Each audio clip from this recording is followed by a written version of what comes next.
gudoomiye cali xamed jibriil waxaad ka soo baxday komishanka doorashooyinka waxaad ka wada hadasheen xubnaha komishanka doorashooyinka kulli waan la shirnay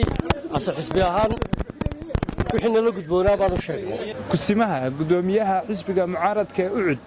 cali xamed jibriil oo ka mid ahaa xisbiyadii mucaaradka ee maanta kulanka la yeeshay komishanka doorashooyinka qaranka Soomaaliland ayaa kulankaasi markuu soo dhamaaday waxay warbaahintu wax ka weydiisay wixii ay ka wada hadleen komishanka doorashooyinka qaranka Soomaaliland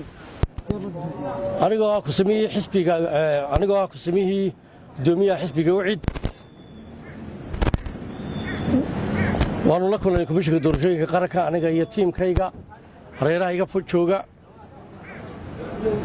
mowqafka xisbiga iyo tala ahaan iyo tusaale ahaanba waxay nala gudboonaa waanu u gudbinay komishanka doorashooyinka qaranka iyagana ilaahay waxaan uga baryaynaa inuu waajibaadka saaran inuu ilaahay jidka fiican ku ilhaamiyo annaguna waxay tala iyo tusaalaan la ahayd waanu u gudbinnay kolley waxaannu isnidhiyo doodayada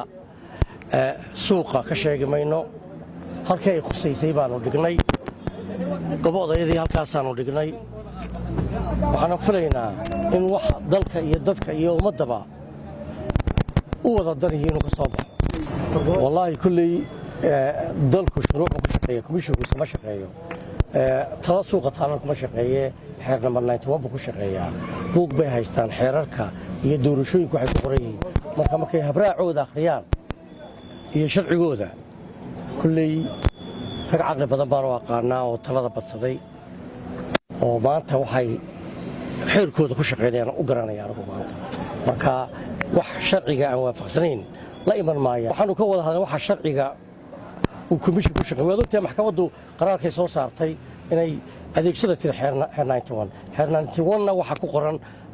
waa la yaqaanaa marka komishanku sharciga ku shaqeeyaa anigu taa ku oran maayo laakiin waxay ku shaqeeyaan sharciga ku shaqeeyaa sharcigu wuxuu dhigay akhriya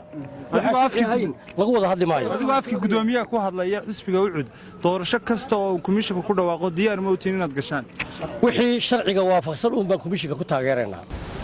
سعود قرباني سمني ستيفي هرقيسا macmil si aad u hesho internet iyo ku hadal aan xaddi lahayn fadlan ku shubo 4,000 oo shilin oo u dhiganta 24 saacadood garaac xidig 101 afar gees dooro nooca lacagta kadib dooro unlimited dooro lambar 2 oo u dhiganta 24 saacadood